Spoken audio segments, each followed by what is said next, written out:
Olá, amigos da TV Postos, aqui estamos em mais um programa, A Hora da Verdade, programa de número 129. E esta noite nós vamos falar de uma pessoa que realmente nos toca, que foi o grande ídolo desse país, um exemplo de honradez, exemplo de perseverança, exemplo de homem. E vamos conversar com quem teve o privilégio de desfrutar durante 405 dias de um relacionamento muito estreito com essa pessoa que todos nós admiramos, que é Ayrton Senna. A entrevistada desta noite, na Hora da Verdade, é a modelo Adriane Galisteu, que esteve em Poços de Caldas participando da festa Maiores e Melhores.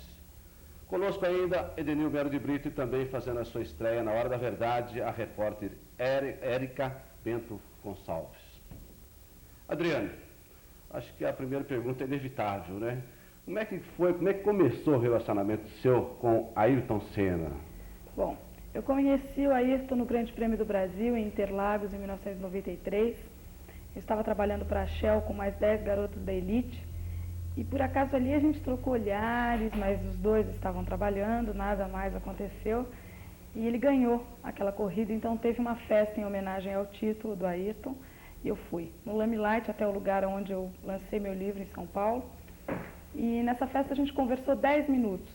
Eu lembro que a gente trocou o telefone e depois passamos a conversar pelo telefone 2 ou 3 dias. E no final de semana que veio a seguir, ele me convidou para ir para Angra dos Reis e a gente começou a namorar. Foi amor à primeira vista, não? Olha, me parece até que você não tinha notado, né? Parece que você pensou que era para suas amigas. Eu não queria acreditar. Eu acho que inconscientemente eu já estava pensando, sabe? Eu acho que eu falei, será que é comigo? Será que não é? Não, acho que não é. Eu achava que era muita pretensão na minha ideia. E como é que é a história da revista, que você tinha sido capa de uma revista internacional e que me parece que o Ayrton já tinha visto essa revista? Olha, eu fiz sim capa de uma revista internacional, que é de uma revista espanhola, que chama Man, e eu levei essa revista para ele conhecer. No primeiro dia que eu viajei para ir para Angra, eu levei a revista para ele ver o meu trabalho, ver o que eu fazia, me conhecer um pouco mais, e até para ter um pouco mais de papo, porque a timidez era tão grande dos dois lados, que a gente ficava meio que um olhando para o teto, assim, o outro meio sem graça. Então era um relacionamento, assim, no começo foi complicado para a gente acabar conversando melhor. Agora, eu acho que você está querendo me fazer uma outra pergunta a respeito de uma outra revista, não é? Que deu uma confusãozinha do livro? Não, me parece que o Ayrton, ele viu você pela primeira vez no autódromo, né? Mas parece que ele já tinha te visto em capa de revista isso, antes. Né? Ele me viu nessa revista espanhola, na revista Não foi amor à segunda vista, a primeira foi realmente da revista. Edenil. Adriane, o Ayrton, o comportamento dele era tipo egoísta, era muito introvertido, ele evitava se expor tanto. Por que você? Bom, na realidade o Ayrton não era egoísta. Ele tinha muitas namoradas, não é?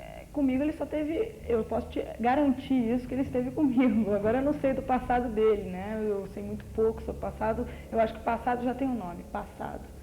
E comigo, por exemplo, a gente teve um relacionamento de 1 ano e meio. Eu morei com ele 1 ano, o último ano.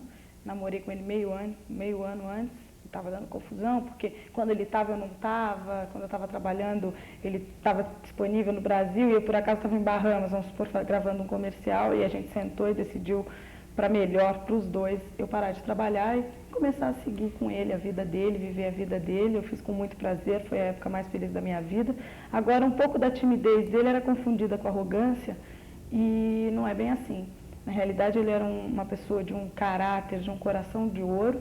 O difícil era chegar até ele. Depois que você conseguisse furar aquela muralha, você entraria de vez no coração dele, todos os amigos tinham lugar.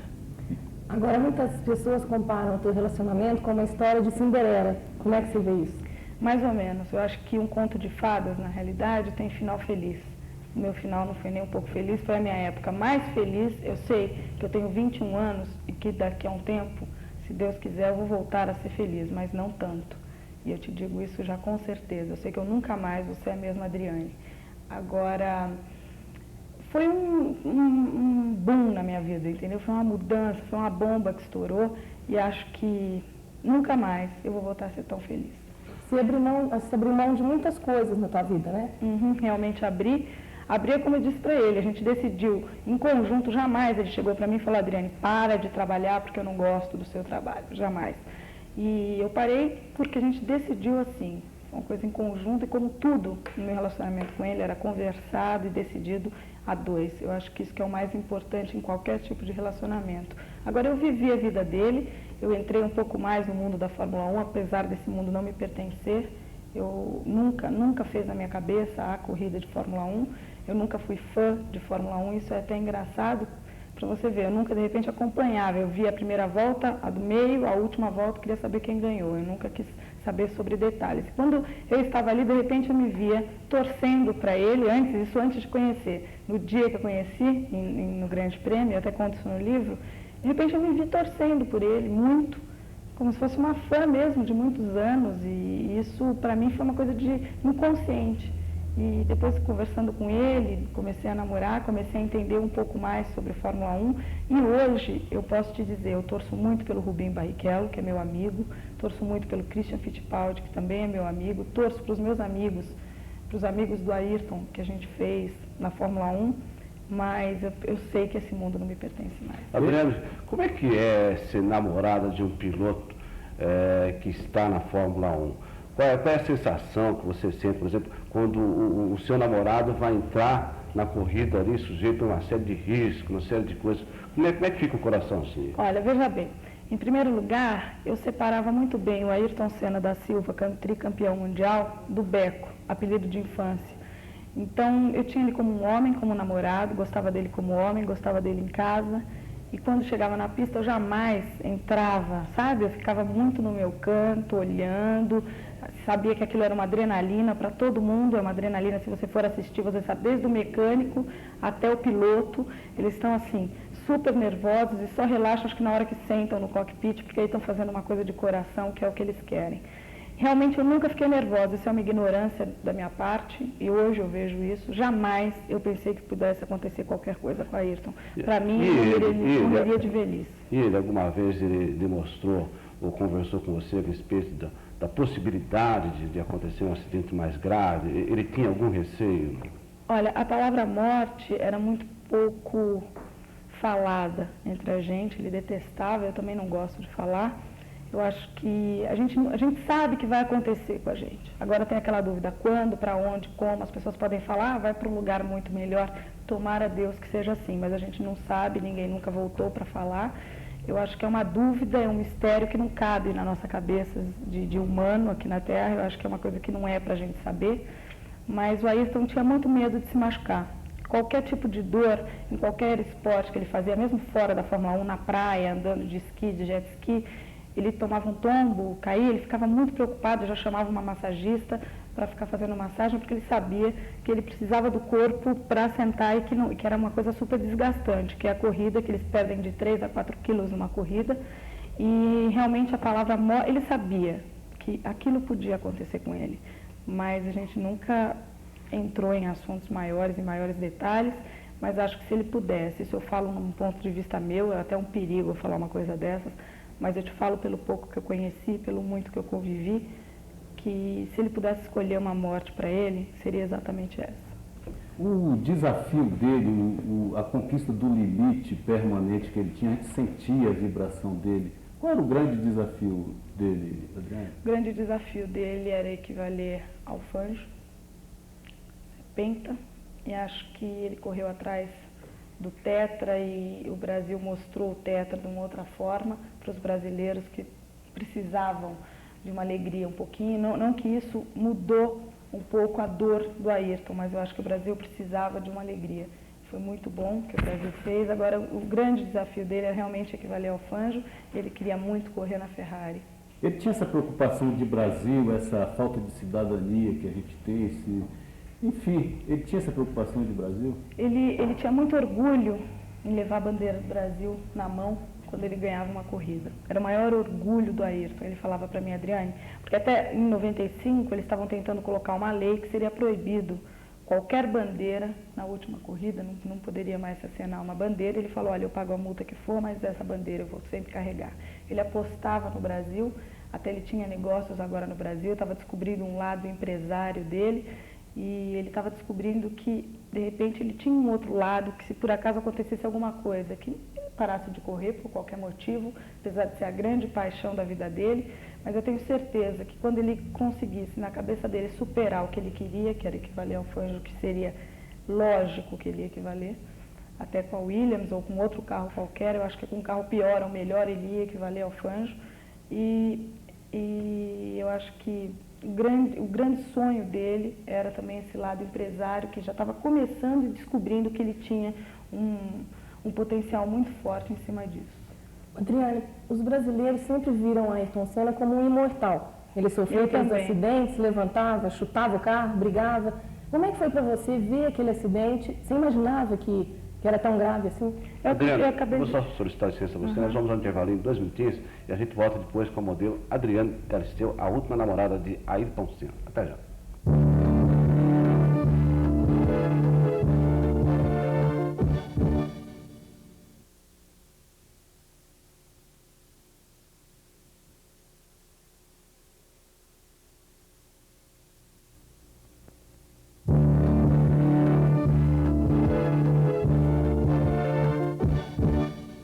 Estamos de volta com a Hora da Verdade, abrindo agora o segundo bloco dessa entrevista com Adriane Galisteu. E respondo agora a pergunta da Érica do bloco anterior. A pergunta é se quando você ficou sabendo do acidente com o Ayrton Senna, você passou pela sua cabeça que pudesse ser realmente um acidente fatal. É o que eu te falei, eu também pensava que ele seria imortal, que seria para várias gerações e que ele morreria de velhice. Para mim, na hora que eu estava assistindo o acidente, eu tinha sempre esperança, eu olhava e falava, bom, ele quebrou um braço, não, ele quebrou a perna, não, ele desmaiou. Mas assim, já muito nervosa por dentro, mas não queria aceitar. Eu acho que lá no fundinho me dizia que era uma coisa muito grave, mas eu jamais, em nenhum momento, eu posso te dizer isso, passou pela minha cabeça que eu nunca mais veria o Ayrton. Eu acho que isso passou na cabeça de todo mundo. Em uma entrevista, você disse que notou os pés dele, e isso te preocupou? Muito. Eu tenho uma ligação muito forte com os pés, a gente brinca tudo, mas é verdade. Eu tenho mania de olhar para pé, não sei porquê, desde pequenininha.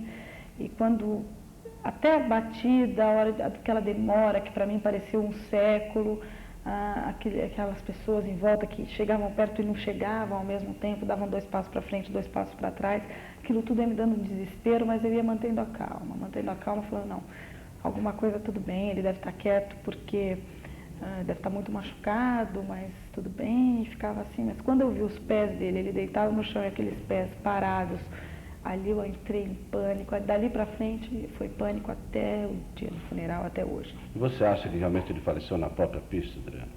É um ponto de vista meu, não estou aqui dizendo isso, não estou afirmando. Isso, eu não posso afirmar, eu não estava lá. Mas tem muita gente que diz mas, que foi na pista. No meu ponto de vista, ninguém tira da cabeça.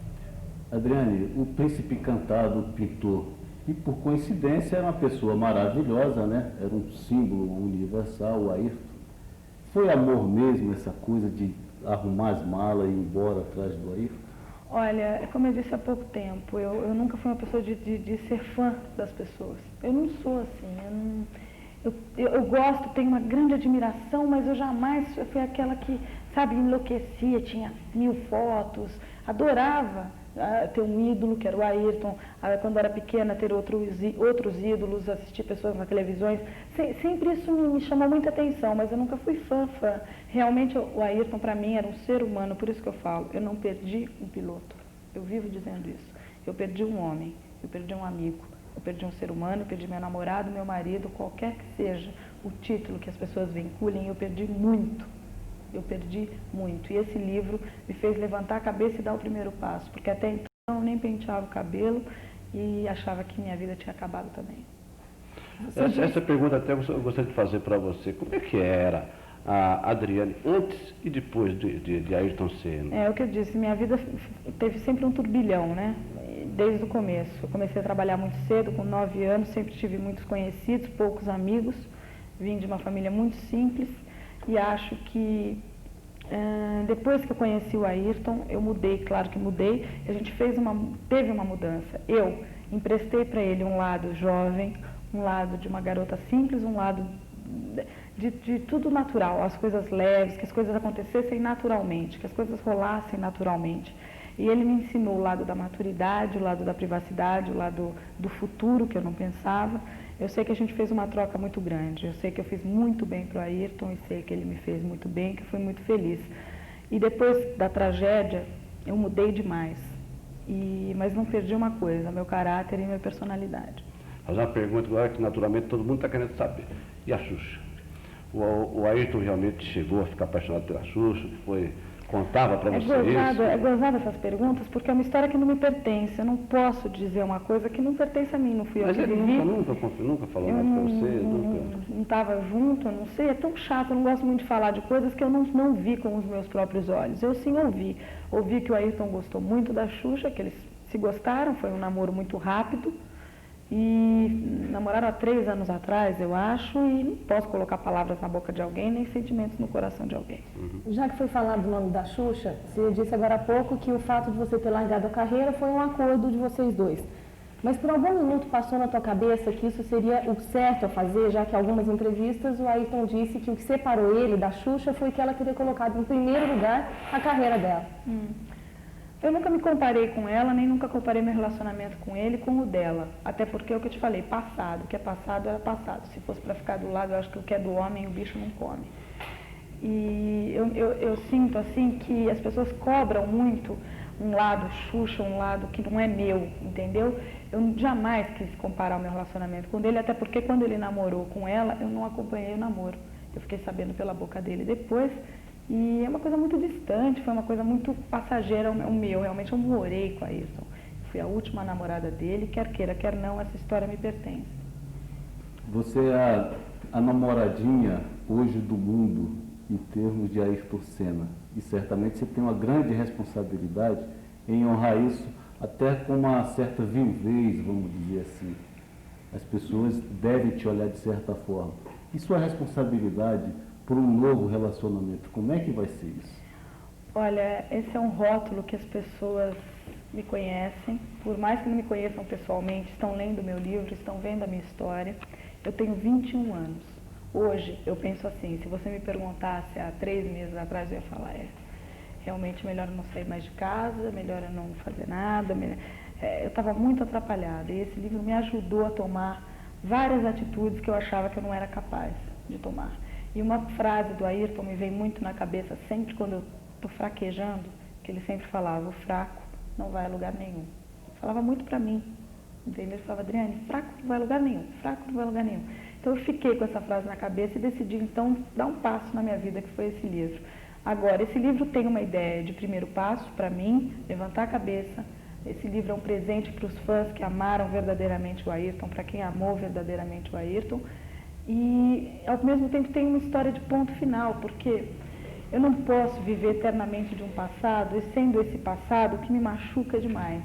Cada vez que eu lembro, eu tenho que ligar o piloto no automático, fazer a entrevista. Depois, quando eu chego em casa e deito a minha cabeça no travesseiro, sou eu que estou ali deitando a cabeça no travesseiro, e vem todas as imagens na minha cabeça, e todas essas perguntas voltam para mim, e eu fico pensando. Então, quer dizer, é uma coisa que vai machucando, e eu sei que eu tenho que desvincular.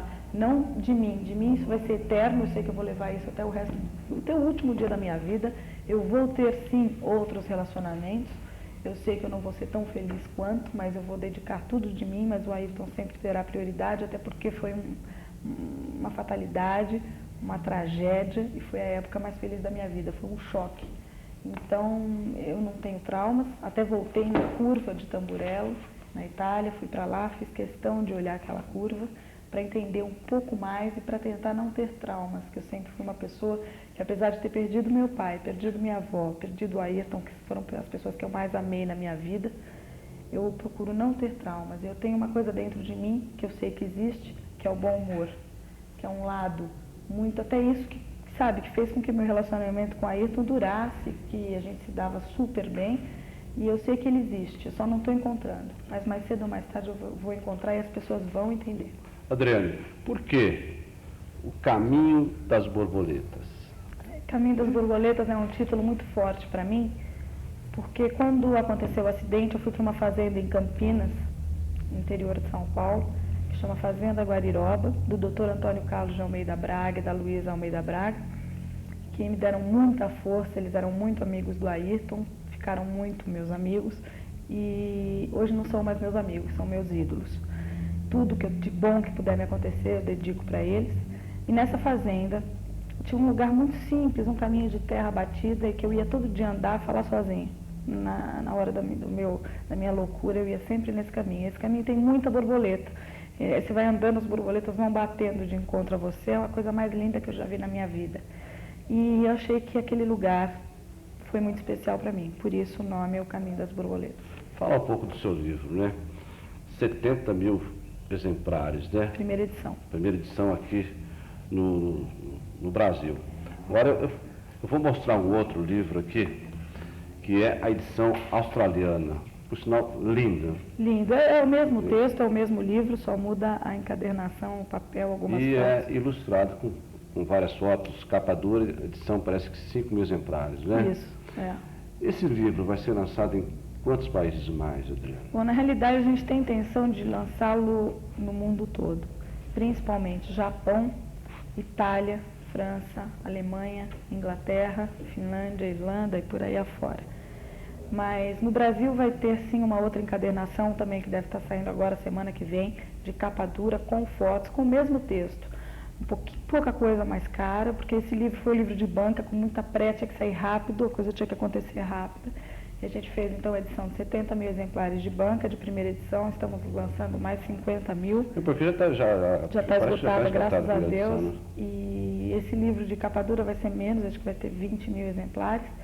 Vai para a livraria, não para a banca, e para mim é muito importante. Vai ter algumas fotos pessoais, umas fotos inéditas, tiradas com a minha máquina mesmo, nada de muito profissional, mas o texto é exatamente o mesmo. Me parece que você fez esse livro, inclusive, um pouco mais simples, para se tornar mais barato e para dar oportunidade. Esse livro custa R$9, né? É. Poderem comprar e ler realmente a história de Ayrton Senna. Eu acho que é uma história que as pessoas têm que ficar para a humanidade, não só o gênio da Fórmula 1, e sim o homem.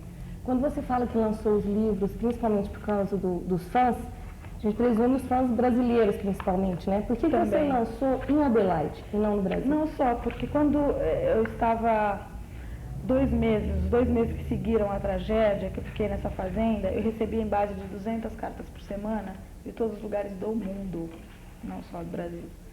Eu tenho milhões de cartas japonesas, até tem umas escritas em japonês que eu tenho que levar para minha cabeleireira, que é uma japonesa, ela dá uma lida. E tem cartas em francês, cartas da Inglaterra, cartas de todos os lugares do mundo, dos fãs, porque o Ayrton era uma pessoa querida, amada no mundo inteiro. E no Brasil, claro, principalmente, também tive muitas cartas de fãs brasileiros. E a intenção era lançar primeiro no Brasil por um atraso de gráfica, não foi. E eu tinha uma data já marcada na Austrália, que foi no Grande Prêmio da Austrália. Chegou o dia da data, aqui no Brasil não tinha acontecido, eu fui lançar lá primeiro. Como é que você está sendo recebida pelos fãs, principalmente, você que tem viajado muito? Mas a resposta daqui a pouquinho, que vamos a mais um intervalo na Hora da Verdade de hoje. Até já.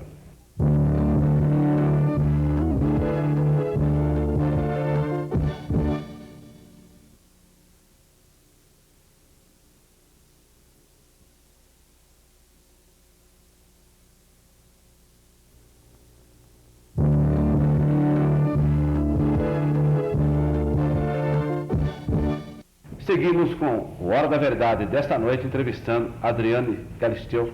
E a pergunta do bloco anterior agora. Como é que você está sendo recebido, você que está viajando aí o mundo todo, pelos fãs de Ayrton Senna?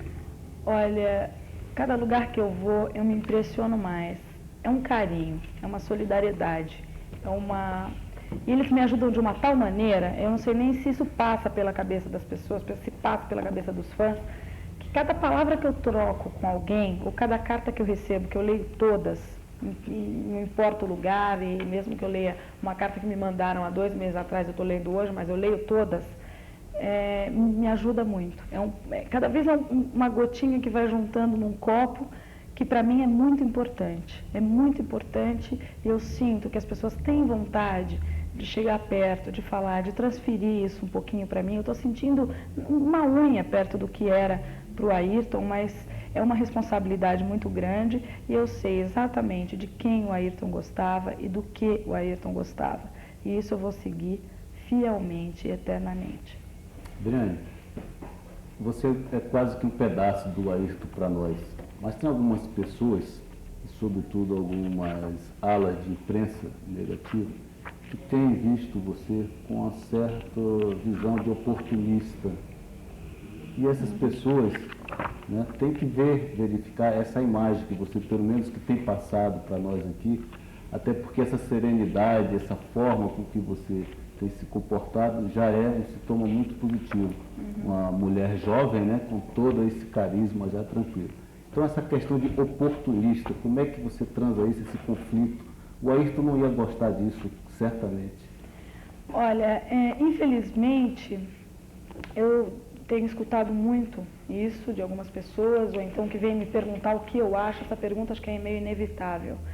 Mas eu não posso agradar todo mundo. Queria eu poder agradar todo mundo, fazer com que todas as pessoas gostassem de alguma coisa. Queria eu poder mudar o mundo, consertar as coisas. A gente não pode fazer isso. Esse livro eu fiz, eu estou homenageando o Ayrton, é dedicado para o Ayrton, mas é um presente para os fãs que amaram verdadeiramente o Ayrton. Eu acho que essa história me pertence e, mais do que ninguém, eu conheço um pouquinho do Ayrton, um pouquinho do último Ayrton, que estava muito diferente do outro Ayrton de Fórmula 1, um pouquinho mais leve, um pouquinho mais solto.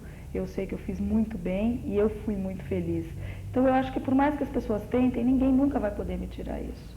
Esse lado de oportunista é uma pena, eu acho que não, na minha cabeça não, posso te responder isso, até porque seria muito estranho com que eu voltasse a trabalhar de modelo, que era o meu trabalho. A Elite está de portas abertas, o meu book está lá, mas eu já estou parada há 2 anos e pouco. E eu acho que eu não tenho condições psicológicas hoje, mas seria muito mais estranho, as pessoas falariam muito mais se de repente me visse numa capa de revista sorrindo 2 meses depois do acidente. Então eu acho que o livro é a forma mais digna e mais bonita de eu mostrar um lado do Ayrton que poucas pessoas tiveram oportunidade de conhecer e de uma forma muito decente de eu recomeçar a minha vida. Outro assunto também meio inevitável é com relação ao teu relacionamento com a família dele. A imprensa enfocou muito que, inclusive, no dia do funeral, você teria sido, talvez, desprezado assim, pela família. Como é que você vê isso? Eu não vejo isso. Eu não tenho nada contra a imprensa, muito pelo contrário, eu agradeço porque muitas delas têm me ajudado muito e me entendido. Porque eu acho que a primeira coisa que eu peço é respeitem a minha dor. Eu não exijo nada além disso. Respeitem a minha dor. Agora, o que aconteceu com a família foi fato, que o mundo viu. Eu não posso aqui desmentir para você nada. A única coisa que eu posso te falar é que eu estava lá pela perca do Ayrton. Eu perdi um ser humano, a gente perdeu um ser humano, eu perdi um namorado, eu perdi tudo ali dentro. Eu estava ali para isso, eu não estava ali para ser fotografada do lado de ninguém, muito menos para aparecer por alguma coisa, para poder ajudar alguém ou não. Não, eu só estava ali corpo, porque minha cabeça estava em outro lugar e eu não vi nada disso e a imprensa ajudou com que isso de uma pedra de gelo se tornasse uma bola de neve. Eles colaboraram para que a coisa aumentasse de figura e não foi bem assim. Meu relacionamento com a família era normal e eu namorava com a Ayrton, não namorava com a família Senna da Silva e isso as pessoas entendem e tem que entender. Adriane, aquela grande ultrapassagem que a gente vibrava na televisão, frente ao poste, principalmente, ou Mansell, pessoas assim mais notáveis. Ele comentava depois disso, ele vibrava também assim? Não? Ele vibrava muito, principalmente quando essa ultrapassagem valia o título, ou valia uma corrida, ou valia um pódio. Ele vibrava demais, mas ele fora das pistas comentava pouco. Não gostava muito de comentar. Comentava, falava, contava os maiores detalhes do que tinha acontecido. Olha, ele via tudo. Isso que eu deixo bem claro no meu livro, que ele conseguia, correndo a 300 km por hora, perceber tudo o que estava acontecendo em volta dele. Isso é um dom. Eu acho que se você perguntar para qualquer outro piloto, vai ser o mínimo, numa mão você conta quem é que pode falar que vê tudo. Então ele vibrava, realmente era a vida dele e ele trazia a maior felicidade para ele quando essa ultrapassagem pela direita ou pela esquerda, por fora ou por dentro, fizesse um título ou um pódio. Adriane, e o telefonema antes da corrida fatal? Existiu? Realmente você Existiu. Sentiu que o Ayrton estava preocupado? Eu cheguei em Portugal a 1h de Portugal e fui direto para casa dos Bragas. Porque eu ia fazer uma visita, depois eu ia para a casa do Ayrton, no Algarve, na Quinta do Lago, às 8 da noite. Então eu tinha uma diferença muito grande, eu não queria ficar no aeroporto, decidi ir até lá fazer uma visita, conversar com eles. Mal eu entrei em casa, tocou o telefone, era o Ayrton, de dentro do motorhome da Williams, coisa já inédita, que ele nunca fazia, apavorado, chorando muito, dizendo que não queria correr. E eu não entendendo, falei, o que, não vai ter corrida? Ele falou, não, eu não vou correr, aconteceu 1000 coisas, um menino morreu aqui na minha frente, o Rubinho bateu, e eu não tinha visto nada disso, até porque eu estava viajando, eu vim no avião, então durante a minha viagem aconteceu tudo isso, eu não estava sabendo. Mal e mal eu entrei, que eu vi, aí liguei a televisão, fui assistir, foi um telefonema de 5 minutos. Depois passou um tempo, fui para casa, fiquei com aquilo na cabeça, eu achei ele muito apavorado, eu nunca tinha ouvido a voz do Ayrton daquele jeito. E posso imaginar como ele estava pessoalmente. À noite ele me telefonou lá para uma meia-noite, também do horário de Portugal, ele já estava muito mais calmo, mas a voz dele era um fiapinho de quem tinha sofrido muito, de quem estava muito abalado. Ele falou, não, Adriane, eu vou correr, eu vou ganhar a corrida, estou procurando uma bandeira da Áustria, porque ele tinha tanta certeza, ele sabia que ele ia ganhar, que ele ia acenar a bandeira da Áustria no lugar da bandeira do Brasil, em homenagem ao Ratzenberger. Ele estava realmente, não via a hora que aquela corrida acabasse. Tanto que ele marcou, olha, 8h30 você me pega no aeroporto, que eu tenho que descansar. Entendeu? O Prost tem uma briguinha, uma guerra permanente com ele, né? E até certo ponto alimentada por o grande brasileiro também, que é o campeão Piquet. Segundo eles, o Ayrton não sabia acertar carro. Não, né? Realmente. Já imaginou se ele soubesse, então? Não, acho que ele não sabia mesmo, sabe? Eu não sei como tem gente que fala uma coisa dessa. É um absurdo. Eu nunca ouvi. Eu estou ouvindo pela primeira vez da sua boca. O Prost se gabava de ser o grande campeão do Brasil. Eu acho o seguinte, a rivalidade do Prost e do Ayrton tinha um prisma, respeito. Os dois se respeitavam muito, o Ayrton sabia do talento do Prost e vice-versa. Tanto que o Prost teve um comportamento fenomenal no dia do funeral, deu entrevistas belíssimas, falando do Ayrton de uma forma e muito sincero, dizendo que nunca mais sentaria num cockpit. Eu tiro meu chapéu para o Prost, falo isso aqui na televisão, o Ayrton tiraria, porque nos últimos dias o Ayrton e o Prost já estavam conversando, mas era uma coisa de rivalidade, tinha rivalidade, todo mundo sabe disso, mas existia um grande respeito em tudo isso. Eu nunca ouvi nem do Prost, nem do Piquet dizendo que o Ayrton não sabia acertar carro, mas já que é isso, eu acho que, puxa vida, a gente tem um exemplo aqui, né? Se ele soubesse, então acho que o carro não andava, voava. Sim, mas aquela do Prost não teria graça no Japão, que jogou o Ayrton para fora, no momento que ele ia ser campeão novamente. Mas aí, o que aconteceu no ano seguinte? Você pode me responder? O Ayrton tirou o Prost para fora também no ano que o Prost ia ser campeão. Então, acho que aí é uma coisa de rival. Entendeu? É uma coisa de rival. Faz parte do circo da Fórmula 1. E Adriane, me diga uma coisa. Qual que é a sua explicação para o acidente em si? Olha, desculpa de sair fora da tua pergunta, porque não me interessa. Não me interessa saber, até porque eu acho que não vai trazer ele de volta.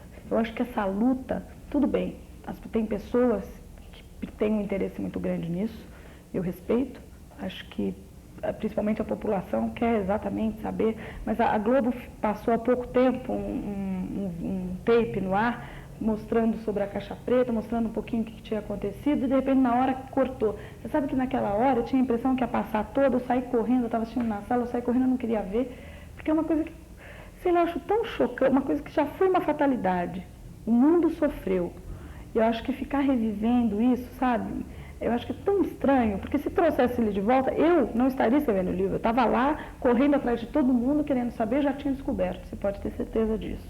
Eu tenho algumas informações que diz respeito só a mim, é uma coisa minha que eu não falo para ninguém.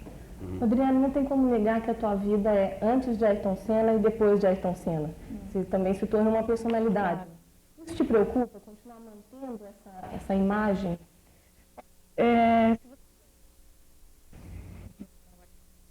Você tem um relacionamento comigo normal, podia ter, até durante o meu relacionamento com a Ayrton, a gente podia até se separar por um certo tempo, porque eu não tinha tempo hábil nem de ficar no Brasil, e depois se você voltasse a falar comigo, você ia ver que eu sou a mesma pessoa. Até durante, antes, depois eu permaneci, eu perdi muito, minha vida mudou, mas é o que eu disse, a minha personalidade continua a mesma. Eu sei que eu tenho uma responsabilidade muito grande nas costas, e é o que eu disse também. Eu sei de quem o Ayrton gostava e do que ele gostava. E isso eu vou seguir eternamente. Adriane, a chuva, aquela fascinação que o Ayrton tinha, ou pelo menos ele passava para nós, né? Eles viravam um dragão e intimidava todo mundo durante a chuva. Como é que era aquilo que funcionava para ele? É isso mesmo, ele tinha uma grande facilidade com direção, era o dom, não tenho o que falar, foi o melhor, é o melhor, será o melhor, foi o gênio da Fórmula 1, é o gênio da Fórmula 1. Acho que outras estrelas vão acontecer, mas acho que ninguém vai substituir ninguém, é insuperável. Mas por ele, chegava, faça chuva ou faça sol, ele estava ali na direção, correndo, ganhando, e não tinha o menor medo da chuva. Adriano, é claro que você deve guardar muitas coisas do Ayrton Senna, mas o que você guarda com mais carinho dele? Responda daqui a pouquinho, porque nós vamos ao último intervalo, a Hora da Verdade de hoje.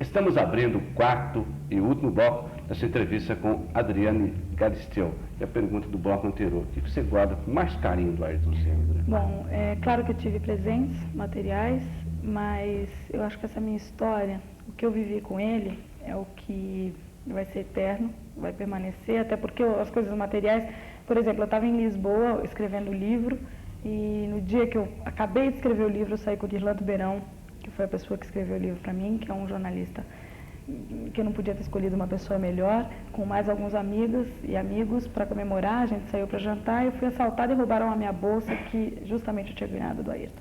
Então eu acho que coisas materiais começam a perder o valor, mas a minha história com ele é uma coisa muito forte e isso vai ficar eternamente como um grande presente, apesar de eu tenho sim uma coisa que não foi ele que me deu. Depois da tragédia, quando eu fui retirar minhas coisas da casa que eu morava com ele, eu estava com a mãe dele, e eu pedi para ela duas coisas: o pijama e a escova de dentes. Adriane, quando você conheceu o Ayrton, você tinha tirado algumas fotos para uma revista masculina e se arrependeu, cancelou o contrato. Na época você disse que jamais posaria. Continua essa tua opinião? Essa coisa foi uma coisa rápida na minha vida e até admiro muito essa revista, admiro, eu acho que é uma revista de respeito, uma revista muito bonita, leio, mas foi um engano, acho que todo mundo se engana, né? Por isso que a gente é humano, acho que eu errei na época, não era a hora, não era a época, eu não conheci o Ayrton quando eu fiz e já estava arrependida. E aí a gente cancelou o contrato, a revista não aconteceu e eu acho que é um pouco fora de cogitação, pelo momento, pelo meu sentimento, pelas pessoas, completamente fora de cogitação. Angra dos Reis era como se fosse um ninho de vocês? Ele gostava mais de ficar no Brasil? A gente viajava muito, mas quando estávamos em São Paulo, nós íamos muito para Tatuí, para a fazenda, e para Angra dos Reis. E toda vez que ele deitava na cama de Angra, ele olhava para cima e falava: aqui é o lugar que eu mais gosto. E a noite da princesa foi realmente em Angra dos Reis? Foi. Ele desafiava tudo, né, pelo que a gente sabe: andar de bicicleta, correr, bater recorde, se preparar bem. E eu tenho alguns amigos que comentam o estilo dele de dirigir o jet ski lá em Angra dos Reis, também da mesma forma. Perfeito. Arrojada. É isso? Ele era, eu posso te falar, não é porque eu era namorada dele ou porque ele não está mais aqui, ele sabe disso, onde quer que ele esteja. E que ele era perfeito em tudo. Adriane, é agora para frente a tua vida? Bom, o livro ainda me toma um tempo, até maio do ano que vem, com história de divulgação, lançamentos em outros países, então isso é uma coisa prolongada. Mas eu tenho muitas propostas de trabalho, trabalhos completamente diferentes de tudo aquilo que eu já fiz. Acho todas interessantes, eu vou sentar, vou optar por uma e vou seguir, mas ainda não. Inclusive para ser atriz de novela também? Inclusive, mas são propostas que estão acontecendo e acho que até maio ainda vão acontecer outras. E até lá, e a hora que eu sentar, que eu ver que eu estou em paz, meu livro está aí, para as pessoas lerem, eu vou fechar esse livro com muito carinho, guardar ele na cabeceira da minha cama e abrir um próximo e vou ver o que eu vou seguir. A parte financeira, muitas pessoas falaram que o Ayrton te deixou a casa de Portugal, te deu um carro, e você disse agora há pouco para a gente que isso não é verdade. Não, isso não é verdade, pelo que eu sei, pelo que eu conheço, ele não tinha nem testamento. Em segundo lugar, o que ele me deixou já é muito valioso. A escova de dentes dele, por incrível que pareça, para mim, é um amuleto. É algo que eu não dou, não empresto, não deixo ninguém nem olhar. Escondi, só eu sei onde está.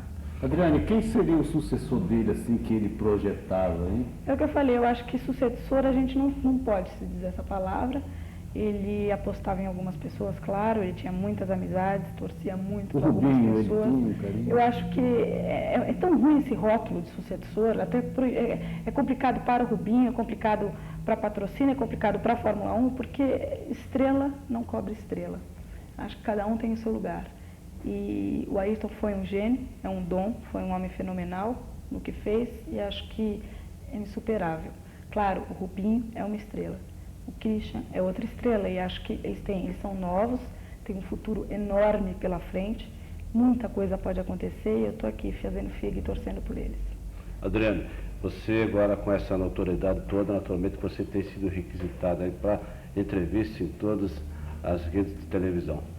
E as revistas especializadas exploram o fato aí, nos últimos dias aí, de um acontecimento com o Clodovil na CNT, de que a entrevista do Ayrton que você deu lá teria causado a demissão do Clodovil da CNT. O Clodovil foi realmente indelicado com você? Olha, eu não posso dizer também pelo Clodovil, acho que seria uma ótima pergunta para você fazer para ele. Eu não sei nem o que ele ia responder, viu?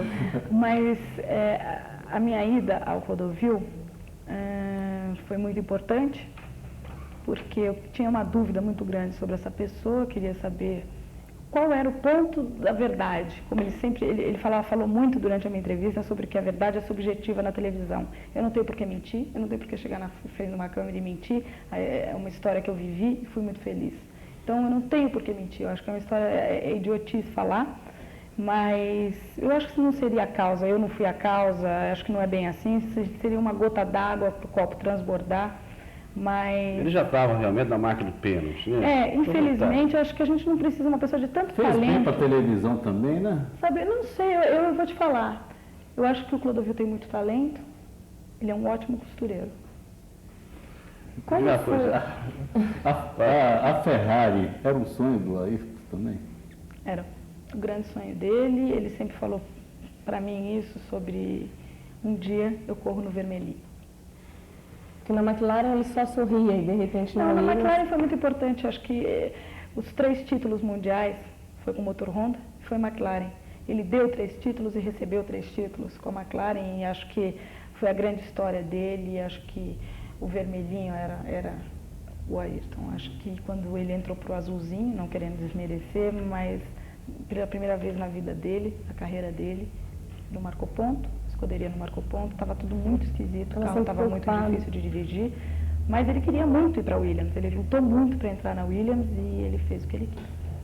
Adriane, como é que está hoje o seu relacionamento com a família do Ayrton? Por exemplo, você já recebeu assim alguma opinião de algum membro da família a respeito do livro que você escreveu, se eles gostaram, se não gostaram? Bom, é o que eu disse, eu estou um pouco à parte de tudo o que está acontecendo, primeiro porque eu não tenho ficado muito no Brasil. E eu tenho me dedicado para esse livro, eu não falei mais com eles depois que eu escrevi o livro, antes de escrever o livro até eu tinha falado, mas depois eu fui para Portugal, eu escrevi o livro em Sintra. Então, fiquei 4 meses lá, fazendo o trabalho do livro, super dedicada, é um trabalho foi muito duro, porque fez um efeito terapia, tive que entrar na história, voltar, chorar, sorrir, viver tudo de novo, ficar com aquilo na cabeça e deitar a cabeça no travesseiro e falar, meu Deus, mais um dia, mais um dia. E no dia que acabou, eu acho que aí eu comecei a trabalhar em cima do livro. Quando eu vi o projeto pronto, eu realmente não tive tempo para escutar e nem para falar muito com as pessoas, mas eu respeito muito a dor da família Senna, muito. Mas você espera um retorno deles, já que é do filho deles? Olha, eu não sei, é uma homenagem muito bonita para o Ayrton, não tem por que não retornar. É uma coisa que eles sabem que eu vivi, eles sabem o que eu fui, o que eu representei, o que o Ayrton representou para mim e o quanto eu sofri. Eu respeito muito a dor deles e eles respeitam a minha. Se de repente esse retorno não acontecer, você vai se magoar? Olha, eu não estou esperando. Esse livro que eu te falei foi feito para as pessoas que amaram o Ayrton. Está aí, as pessoas não precisam nem me ligar e falar, olha, eu gostei do livro. Leiam e depois falam, não falam antes de ler. Eu não, acho que não é certo criticar antes de ler. Eu estou aberta a críticas, desde que sejam construtivas. Eu sou uma pessoa que nunca escreveu um livro, foi a primeira vez. Eu tive, graças a Deus, a ajuda de um profissional maravilhoso, foi Milano Beirão. E o livro ficou da forma que eu queria, passei as informações que eu queria e eu estou muito feliz com isso. Foi um dos poucos momentos, depois da tragédia dele, de alegria de novo. Adriano, vocês recebem naturalmente muitas cartas dos fãs do Ayrton, né? E tem alguma carta dessa que te comoveu? Todas. Todas elas? Todas elas me ajudaram. Todas elas.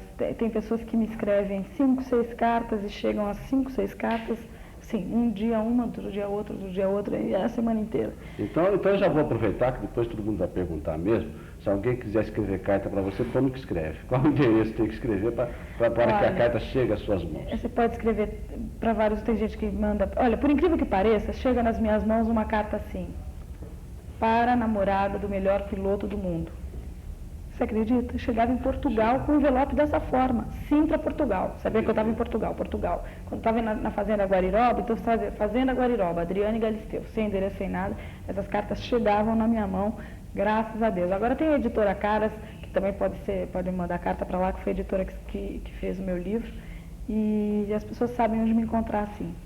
Muito bem, então vamos agora aos 2 minutos para as suas considerações finais. Bom, em primeiro lugar, muito obrigada. Eu gosto muito de falar sobre o Ayrton dessa forma, de uma forma leve, de uma forma com muito respeito. Eu estou aberta para qualquer tipo de perguntas, desde que exista respeito. Em segundo lugar, eu vim a Poços de Caldas com um intuito muito grande. Primeiro, porque foi o lugar onde minha mãe passou a lua de mel. Com meu pai já falecido, e vi muitas fotos e eu tinha muita curiosidade. Queria muito saber como é que era esse lugar tão especial para minha mãe. É uma pena que eu tive que correr, tive muito pouco tempo, mas eu pretendo voltar. E eu agradeço que a minha presença aqui tem uma responsabilidade, que é da Gisele, da GSC. Eu quero aqui deixar um beijão para ela, e eu fui muito bem tratada. Teve um carinho, uma solidariedade, que acho que, para mim, como ser humano, independente do ser humano que eu sou, independente da Adriane Galisteu, é muito gratificante. Obrigada. Muito bem, nós é que agradecemos a sua presença aqui no Hora da Verdade e esperamos realmente que você venha outras vezes a Poços de Caldas. E vamos continuar esse nosso bate-papo com a Adriana agora lá no restaurante de Montes Carlos, do nosso amigo de Seu Porto de Vasconcelos. Na próxima semana a gente volta com mais uma Hora da Verdade, mas sem antes mandar aqui um grande abraço ao garotinho Pedro de Leon, que é fã do Hora da Verdade e que realmente não perde um programa. Um abraço também à Érica e ao Edenil. Na próxima semana a gente volta com mais um programa. Fiquem agora com a reapresentação do Telefatos. Boa noite.